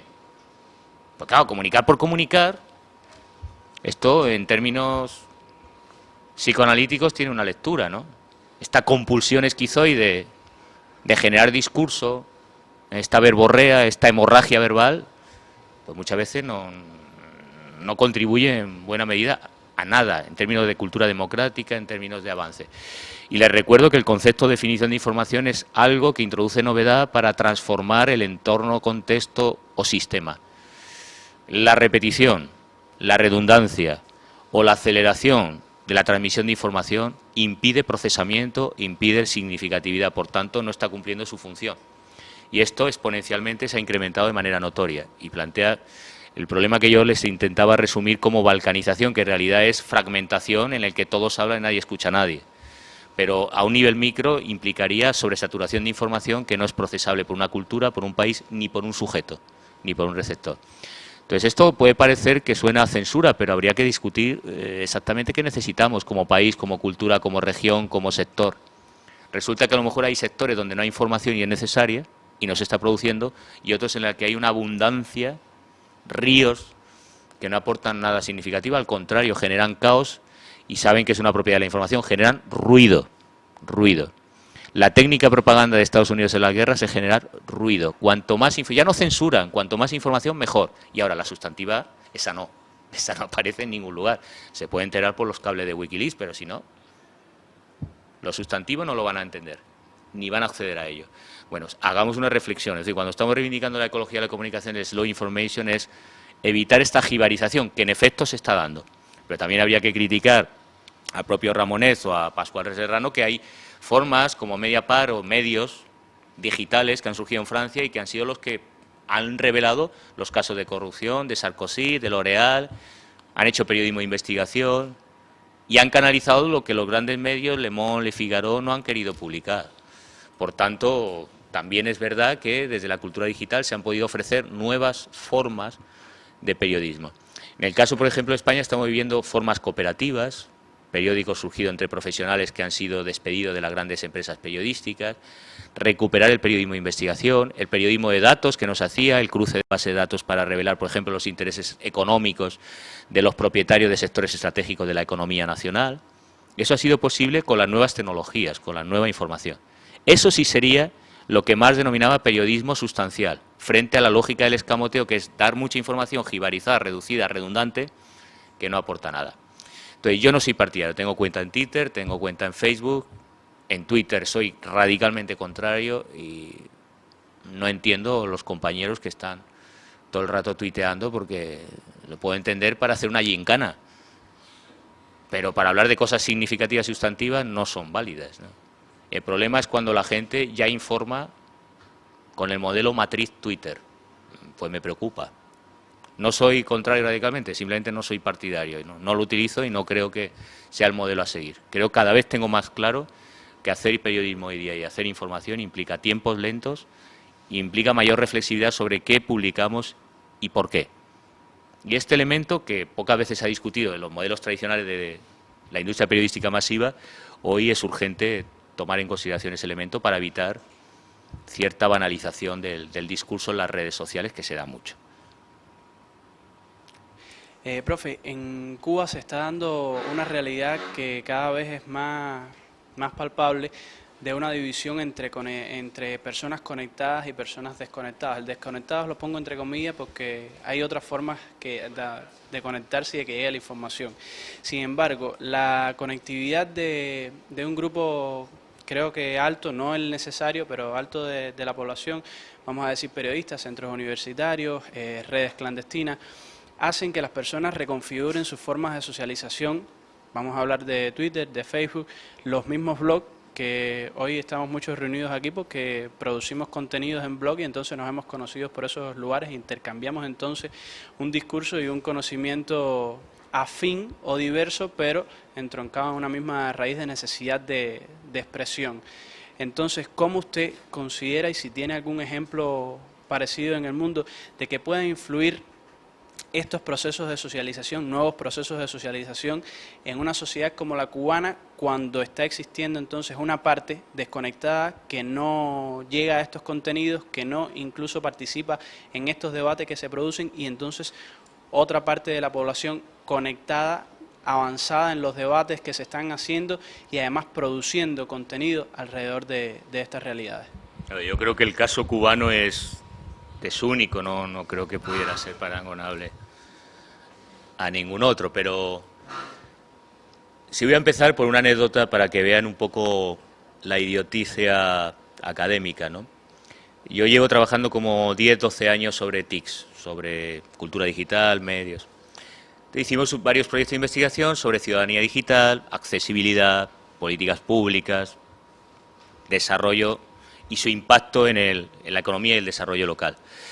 Cuando hicimos el primer estudio en Europa, descubrimos que en las encuestas y en las entrevistas el 70-80% de la población le importaba un carajo lo de la inclusión digital, lo de las TICs, lo del impacto de las TICs en el desarrollo. Es decir, cuando íbamos a la gente, al ciudadano, tenía otras prioridades: vivienda, salud, educación, participación en el gobierno, pero eso de las TICs era lo último, si es que lo mencionaban en algunos casos. Digo esto porque muchas veces, desde la perspectiva académica, uno pareciera que las fronteras del conocimiento o los retos que están en la vanguardia es lo prioritario y necesario. Y conceptual y teóricamente puede ser así, pero la perspectiva de la gente es muy distinta. Y con esto no estoy justificando la brecha digital. Yo creo que un reto en una política pública no es la brecha digital. Para mí sería más importante, en el caso de Cuba, más que la accesibilidad, la producción. Y ustedes son responsables, la producción. La producción de contenido y la producción de tecnología para vehiculizar, para difundir esos contenidos. Eso es lo que para mí constituiría una política pública. Porque si preguntamos al ciudadano, tiene otras prioridades. Y les aseguro que la agenda digital no está entre las más importantes en esos términos. Dicho sea esto de paso, nosotros hemos estudiado en América Latina y en Europa, especialmente en España, las formas de inclusión y acceso, ¿no? A través fundamentalmente de los telecentros. Por ejemplo, la Comunidad Andaluza, mi región en la que vivo, que es el sur de Europa, de las menos desarrolladas de la Unión Europea, tiene la más amplia red de telecentros, equipamientos públicos de acceso a Internet. Esto plantea tres dilemas que están en toda política pública y que hay que pensar, ¿no? Primer dilema: ¿utilizo fondos públicos para llevar la red de banda ancha a localidades donde las empresas privadas de telecomunicaciones, nuestro caso no es el de Cuba, donde las empresas privadas de telecomunicaciones no dan acceso a la banda ancha? Eso implica dinero público para subvencionar que la red llegue. Y esto es un alto coste de dinero público que se puede dedicar a educación, a salud o a bienestar. Segundo problema: ¿apostamos por un modelo de gobernanza, participación, gestión de estos equipamientos distintos? ¿O simplemente el problema es, como en los 70, que la red llegue? Es decir, que la gente se conecte y sea alfabetizada digitalmente. Pues esa es una visión que es la que prevalece en España y la que prevalece en la mayoría de países. Otra distinta es cuando esos equipamientos se convierten en espacios de dinámicas. Yo comentaba el caso brasileño, lo interesante, los puntos de cultura, es que ahí se han generado movimientos, espacios, redes de creación de software libre, de innovación, de experimentación, de fusión de las artes visuales y creativas con el netactivismo y las redes digitales. Esa es otra cultura. Pero el extensionismo y el difusionismo, que es histórico en esos modelos, pues no cambia nada significativamente por más que consigas el mínimo, que es que todos tengan acceso a la red digital. Y este es un dilema a replantear. Nosotros abogábamos por otros modelos de gobernanza en la cultura digital: mayor descentralización, autonomía, participación, autogestión de esos equipamientos y servicios de información digital. Todo el trabajo de campo demuestra que, salvo gloriosas excepciones, en Europa ninguno utiliza un modelo de gobierno distinto. Se habla mucho de la agenda digital, de otro modelo de gobierno, de otro modelo de transparencia, de otro modelo de participación en la red, y en la práctica lo que hacen los gobiernos y las políticas públicas es, como mucho, acceso, inclusión, incluyendo en esta inclusión digital, alfabetización digital. Ese sería el segundo eje problemático. Y el tercero es hasta qué punto esta cultura digital impacta en otros aspectos, salud, educación, desarrollo económico, porque una de las visiones que domina es tratar de manera sectorial, aislada, este tema de la inclusión digital de otros temas que pueden ser sustantivos. Y aquí estamos hablando de comunicación para el desarrollo. ¿Hasta qué punto ese acceso permite impulsar la cultura local, el comercio electrónico, el impulso de desarrollo? Bueno, las visiones de los estudios que hemos hecho son muy negativas. Por más que los documentos oficiales dicen que se va a lograr otra cosa, en la práctica, en toda Europa y en España, no hay cambios en la gobernanza y no hay cambios en el impacto de las TICs en esas otras dimensiones que sí interesan sustantivamente al ciudadano. Salud, educación, participación, desarrollo económico. No hay impacto. No hay impacto por las visiones que dominan, por el enfoque que ha prevalecido. Entonces, en ese sentido, sí que hay una tradición poco experimentada, pero que existe, y tienen un congreso que se reúne bianualmente, que parte de una ONG que probablemente conozcan en Cuba, que es IDRS, que ha dedicado mucha cooperación al desarrollo, y que habla de informática comunitaria, y que en realidad lo que hacen es retomar la tradición de comunicación para el desarrollo participativa de América Latina para planear los equipamientos públicos con una visión de investigación-acción participativa. ¿Cuáles son las necesidades y diagnósticos locales que hace la gente? A partir de ahí, ¿qué herramientas son con las que cuento? Y de ahí desarrollar una estrategia de intervención con las TICs. Eso sería un modelo muy distinto. Esa experiencia, cuando se ha aplicado, ha sido muy positiva. De verdad, hay un proceso de apropiación de las TIC por los actores, y lo interesante de las tecnologías de la información, como el ejemplo que hablábamos de Twitter y estas redes, es que eso impacte en la vida social, en los procesos de transformación. Si no impacta, te pongo el ejemplo de los telecentros en Andalucía. Si los telecentros lo que permiten es que los jóvenes de mi región se conecten para estar chateando o intercambiando por Facebook o descargando series de éxito norteamericanas, pues sí, hemos logrado superar la brecha digital, pero ¿qué cambio estamos logrando para los jóvenes que en las zonas rurales están consumiendo lo mismo que consumían en la televisión? Lo mismo. O que están perdiendo el tiempo chateando en Facebook, que está muy bien, que la gente puede hablar, igual que hablaban antes en el bar o en la tasca, pues en el chat o en la red social correspondiente. Pero esto no cambia significativamente y no tiene impacto. Por eso algunas políticas públicas han valorado que tal inversión costosa en esos equipamientos públicos, en los telecentros, no contribuye significativamente al cambio social. Hay informes que sí, por ejemplo el informe sobre desarrollo rural en Chile demuestra que los telecentros, estos equipamientos rurales, han contribuido a la formación, a la inserción sociolaboral, al desarrollo local. Entonces depende ahí del modelo y metodología de inserción, que debe ser colectivo. Y ahí hay otro elemento que has tocado que sí me parece, bueno, está latiendo un poco por lo que me habéis dicho, que es el tema generacional, ¿no? Porque está un poco presente en muchas de las cosas que estáis planteando. Muchas de estas demandas en las zonas rurales en Andalucía vienen de los jóvenes, fundamentalmente, no vienen de los adultos. Es decir, hay demandas diferenciadas, a pesar de que en Andalucía hay programas de voluntariado digital para que los jóvenes eduquen a los más mayores, que están muy apartados o excluidos de la cultura digital, en el uso de las TICs. Pero ese conflicto intergeneracional yo creo que va a ir creciendo. Es decir, el conflicto no va a ser entre quien está conectado y no, sino entre culturas de conexión.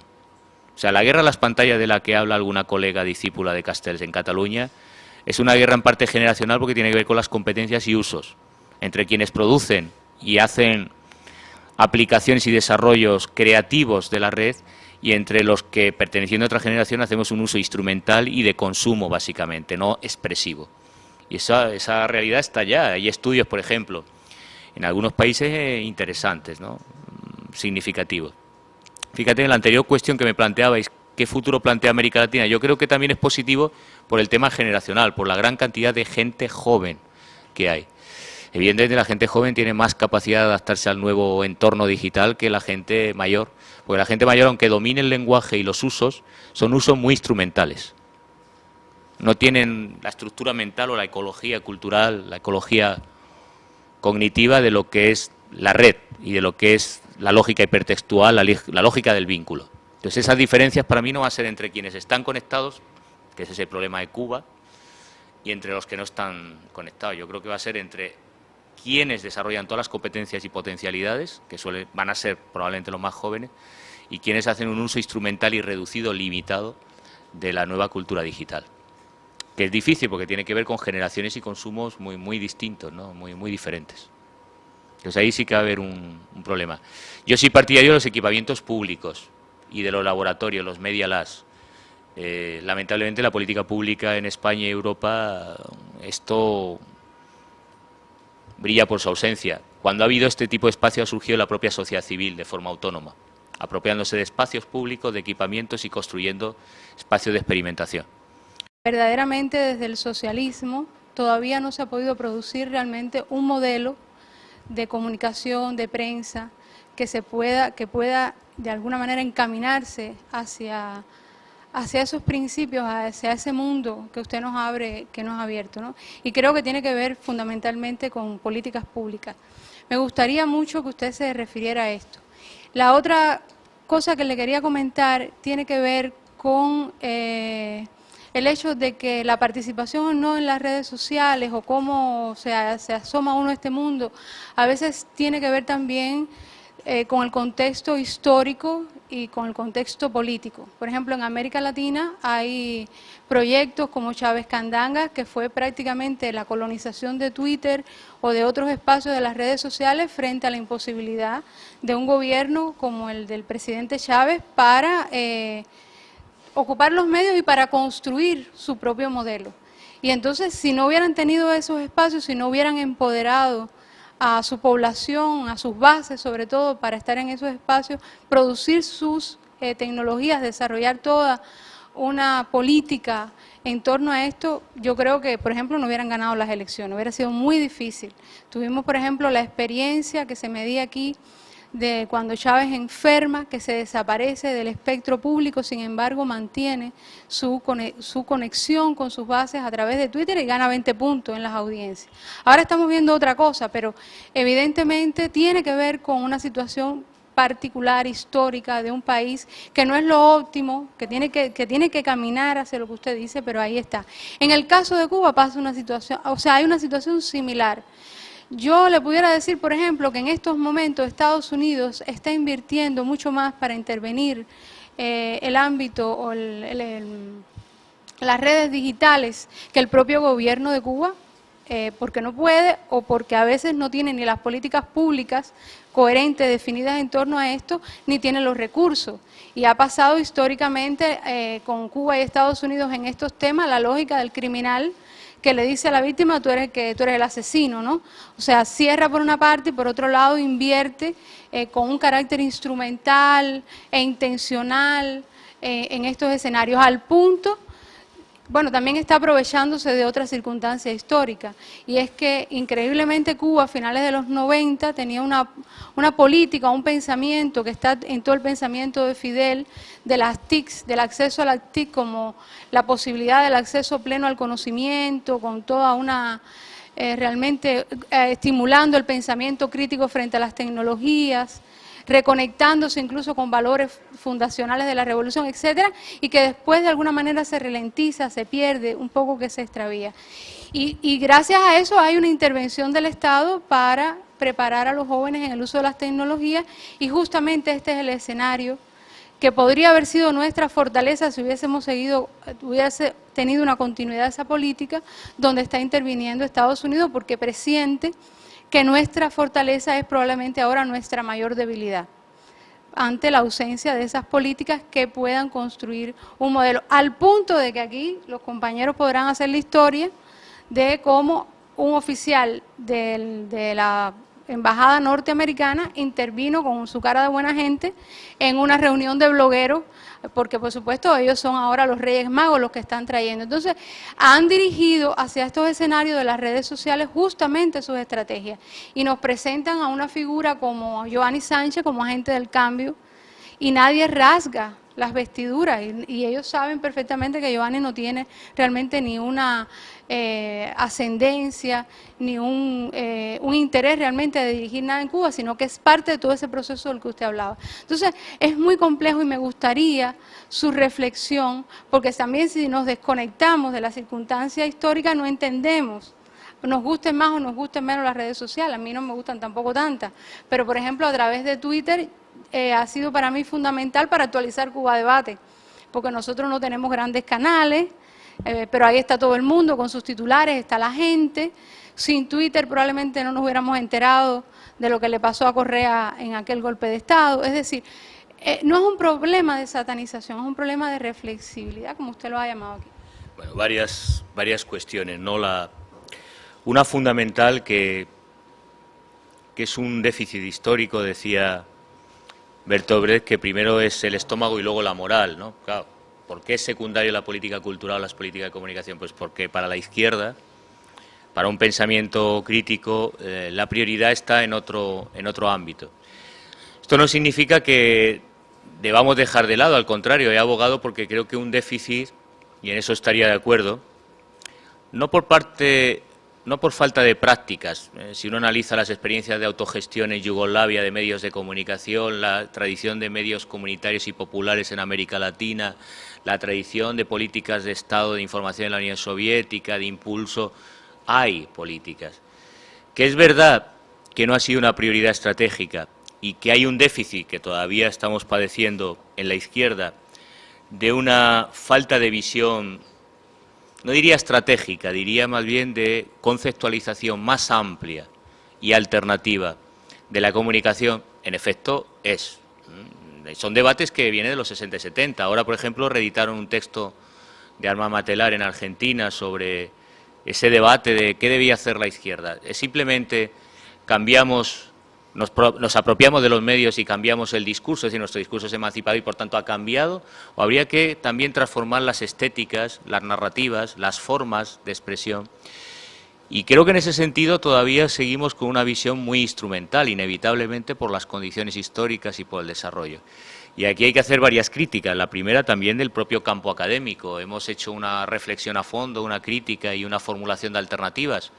Pues lamentablemente hay pocos académicos comprometidos con esa visión emancipadora de la comunicación y gran parte del debate de estos académicos ha sido impugnar el modelo dominante, más que construir, como sucede en la teoría revolucionaria, alternativas de progreso y desarrollo emancipador.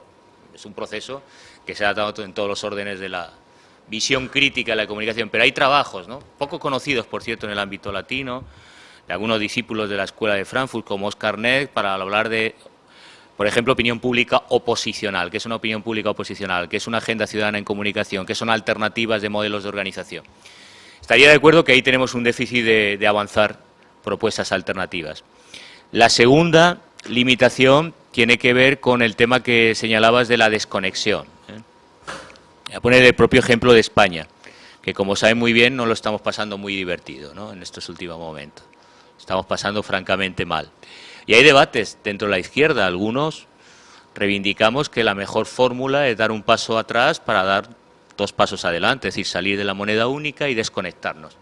Estas tesis de Samir Amin en su momento eran consideradas un disparate cuando el sistema internacional se construía, de que la desconexión de los circuitos de intercambio comercial no era posible. Bien, yo tengo dudas, no puedo dar una respuesta acabada a tus cuestionamientos, pero me inclino a pensar que la desconexión en algún momento puede ser una fórmula de construcción. Cuando digo desconexión no es tecnofobia, no es rechazo de las TIC, no es rechazo de la red, pero sí es cautela y distancia respecto a los procesos de construcción de la participación y el modelo participación. Entonces, Samir Amin ahora está recobrando esa tesis de la desconexión justamente por lo que estamos vinculando. Porque, como bien dices, Estados Unidos está datado y documentado y es público, es decir, no es una cuestión de documentos secretos, ni siquiera de lo que se cuenta en Wikileaks, que está registrado y ya es público. Hay una estrategia de impulso de esta cultura con el discurso del libre flujo de la información y de la libertad. Y encubriendo ese discurso, implícito está un modelo de hegemonía comercial. El debate que discutíamos el otro día en la conferencia es hasta qué punto, me preguntabas, la educación que tiene la población cubana, si tuviera una hiperconexión, resistiría ese embate. Yo tengo mis dudas. Y no tanto por el alto nivel cultural, educativo de la población o por el espíritu combativo, revolucionario de la población en Cuba, como por las estrategias persuasivas. Y aquí entramos en justamente el déficit que está en la base de la ausencia de un modelo de comunicación alternativo de la izquierda. La izquierda, el pensamiento marxista, el pensamiento crítico, estamos en el plano de la representación. Y por lo tanto, en el plano de la representación, en la lógica, en la razón, en la ciencia y en la tecnología. Pero más allá de eso está la pasión, o lo que yo llamo el otro día la economía política del deseo. Está la diversión, el goce estético, la forma, esa dimensión expresiva que nosotros, incluso los investigadores, no teorizamos. ¿Por qué este entorno es más amigable? ¿Por qué este presentador tiene telegenia y este no? Pues son elementos expresivos, de cuerpo, de piel, de elementos no verbales. Esa dimensión está presente en el consumo, se utiliza y se planifica de manera calculada en el consumo y es importante. Y ese es el tema de la forma y el contenido. Normalmente el discurso de la comunicación es instrumental porque entendemos que sin variar la forma, simplemente con un contenido emancipador, se logra el proceso emancipatorio. Y sabemos desde Freire que es necesario también trabajar con las connotaciones y con la dimensión subjetiva y expresiva y con la economía política del deseo para construir otro sujeto, otro goce, otra estética y otra forma. En esto tenemos poco avanzado. Hay mucho conocimiento científico, pero no desde una perspectiva emancipadora. Habría que repensarlo, porque yo creo que seguir anclados en el paradigma representacional y negar esa dimensión del goce, de la forma, de la estética, no es adecuado, menos aún a los interfaz, a la lógica del color, de las emociones que se impulsan en la cultura digital. Igual que hablaban Francisco Gutiérrez y algunos teóricos de la educomunicación de los 70, de que hay que reivindicar el lenguaje total, eso pasaría, porque cuando hablamos de comunicación alternativa pensemos los lenguajes lógico-verbales, la razón representacional y esos otros elementos que tienen que ver con el color, con la interfaz, con la imagen, que suelen quedar marginados. Yo creo que ni es bueno que nuestros jóvenes estén educando la dimensión expresiva y tengan poca capacidad de análisis, de síntesis y de teorización crítica, pero tampoco podemos imponer solo un único modelo. O sea, el lenguaje total implicaría que hay que trabajar en esos dos planos y es verdad que desde el punto de vista de la teoría crítica se ha avanzado poco. Hay mucho escrito, pero poco avanzado por cierta visión instrumental, ¿no?, en esa materia. ¿Cuál sería la política? Yo, como he anticipado, me inclino por cierta desconexión y cierto distanciamiento reflexivo. Complicado. La fórmula no está escrita y no hay un modelo único. Creo que hay que discutir mucho conectarse para qué, en qué condiciones y de qué forma. Y desde luego, desde el punto de vista de la política pública, ignoro lo que esté haciendo en esa materia el gobierno de Cuba, pero trabajar por formar agentes, mediadores, diseñadores, programadores. Imagino que esto el gobierno cubano lo está haciendo hace tiempo, no es nada novedoso. Y la lucha también ideológica en los contenidos, ¿no? Organizar, poner en valor. Si ustedes están haciendo ya su propio repositorio de contenidos, experiencias materiales, es un avance, y hacerlo colectivo, no como esta idea de externalidades creativas y de impactos positivos, de que la lógica del caos genera espontáneamente, ese principio de la destrucción creativa de Schumpeter, la creatividad, pues yo no creo. Yo creo que más bien en la lógica colectiva de enjambre, de trabajo en colmena, de agrupamientos y de intercambios en un proyecto colectivo, la que genera mucha mayor creatividad. Y en ese sentido activar esas políticas de esfuerzo, de síntesis y de convergencias, ¿no? No tendríamos un elemento alternativo más definido que de momento ese. Y si hay que optar entre ver qué modelo o no, no es una discusión de que yo esté cuestionando Twitter, no. Es una cuestión de que creo que necesitamos más reflexividad y más distancia, porque lo estamos utilizando igualmente instrumental, no varía nada a pesar de los ejemplos que has puesto de Chávez o del caso de Correa. Si pensamos que el golpe de Estado fracasó por Twitter, pues yo creo que no. Que Twitter es importante, desde luego, yo tengo cuenta en Twitter y abogo por Twitter, pero claro, el problema es cuando tu energía mental y tu visión y tu política cultural pone por delante la tecnología a los procesos más amplios. Y los procesos más amplios son con y sin tecnología. Si el éxito del 15M, ya hay 40 libros que dicen el 15M gracias a las redes sociales. No han entendido nada. 15M, si se pasan todos en casa, tuiteando, intercambiando en Facebook, no hubiera sucedido nada. O sea, fue un éxito porque ocuparon la Plaza del Sol, el espacio físico. Y si no, no hay revolución. Si no, no hay Spanish Revolution. Sigan intercambiando, si llevan intercambiando. Es decir, esto del 15M Desde los años 98, 99 hay grupos que ya están activando, movilizando y articulando. Son los que dieron origen a revistas que conocerán como Rebelión, Nodo 50. Están articulados hace décadas y movilizando e invitando a la movilización hace décadas. Pero en ese momento la diferencia es que la gente escuchó el mensaje, había un momento de crisis y de tensión en el desarrollo histórico en España y ocuparon la plaza pública. Y entonces sí, la interconexión. La experiencia de los que estamos estudiando netactivismo y movimientos sociales es que tiene que haber una articulación compleja entre formas presenciales de democracia participativa y de activismo clásico y nuevas formas de organización. ¿Qué permitía, por ejemplo, las redes sociales?